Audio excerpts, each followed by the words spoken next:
K Shailaja ടീച്ചർക്കെതിരെയും Arya രാജേന്ദ്രനെതിരെയും നടക്കുന്നത് രൂക്ഷമായ cyber ആക്രമണമെന്ന് DYFI അഖിലേന്ത്യാ പ്രസിഡന്റ് എ റഹീം എം.പി. അതേസമയം മേയറെ മാധ്യമങ്ങൾ ആക്രമിക്കുകയാണെന്നും ഇത് അവസാനിപ്പിക്കണമെന്നും ഡിവൈഎഫ്ഐ സംസ്ഥാന പ്രസിഡന്റ് വി വസീഫ് ആവശ്യപ്പെട്ടു. കഴിഞ്ഞ കുറച്ച് ദിവസങ്ങളായി സഖാവ് കെ ശൈലജ ടീച്ചർക്കെതിരെയും തിരുവനന്തപുരം മേയറും ഡിവൈഎഫ്ഐയുടെ സ്റ്റേറ്റ് കമ്മിറ്റി അംഗം സഖാവ് ആര്യ രാജേന്ദ്രനെതിരെയും അങ്ങേയറ്റത്തെ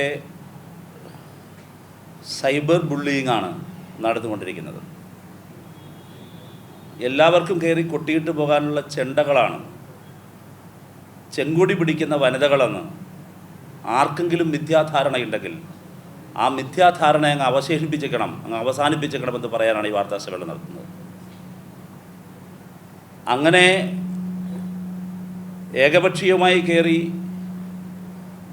സൈബർ ആക്രമണം നടത്തിയാൽ പതറി ഇവരെല്ലാം അങ്ങ് വീട്ടിലിരുന്നു കൊള്ളും, ഈ പണിയെല്ലാം നിർത്തിപ്പൊക്കൊള്ളും എന്ന് ഒരാളും കരുതേണ്ടതില്ല. അവർ ആക്രമിക്കപ്പെടുന്നത് എന്തുകൊണ്ടെന്ന കൃത്യമായ രാഷ്ട്രീയ ധാരണ ഞങ്ങൾക്കുണ്ട്. അത് അവർ ഇടതുപക്ഷമായതുകൊണ്ട് മാത്രമാണ്. മേയർ ഒരു 5 വർഷത്തെ ഇനിയും ഒരു 2 വർഷത്തെ കാലയുള്ള പോസ്റ്റല്ലേ? ഞങ്ങളുടെ ഡിവൈഎഫ്ഐയുടെ സംസ്ഥാന കമ്മിറ്റി അംഗമായിട്ടുള്ളൊരു പെൺകുട്ടിയല്ലേ? എന്തിനാണ് ഇങ്ങനെ അവരെ ആക്രമിക്കുന്നത്? എന്ത് വൃത്തികെട്ട രീതിയിലാണ് കേരളത്തിലെ ചില മാധ്യമങ്ങൾ ഇങ്ങനെ പ്രചരണ പ്രവർത്തനങ്ങളുമായിട്ട് പോകുന്നത്? അത് ശരിയല്ല എന്നുള്ള അഭിപ്രായമാണ് ഞങ്ങൾക്ക് പറയാനുള്ളത്. ഇങ്ങനെ മാധ്യമങ്ങൾ 1-2 വാർത്ത പടച്ചു കൊടുക്കും, എന്നിട്ട് അത് ഏറ്റുപിടിച്ച് വലിയ രീതിയിൽ ഇവിടെ ഈ സൈബർ എന്ന് പറയുന്ന ലോകത്ത് കോട്ടയം കുഞ്ഞച്ചന്മാരെ ഇറക്കിയിട്ട് ഈ കോൺഗ്രസിന്റെ ഈ വ്യാജന്മാർ അങ്ങ് വിലസുക, എന്തും പറയുക, എന്തും പ്രചരിപ്പിക്കുക. എത്രയെന്ന് വെച്ചിട്ടാ പരാതി കൊടുക്കുക?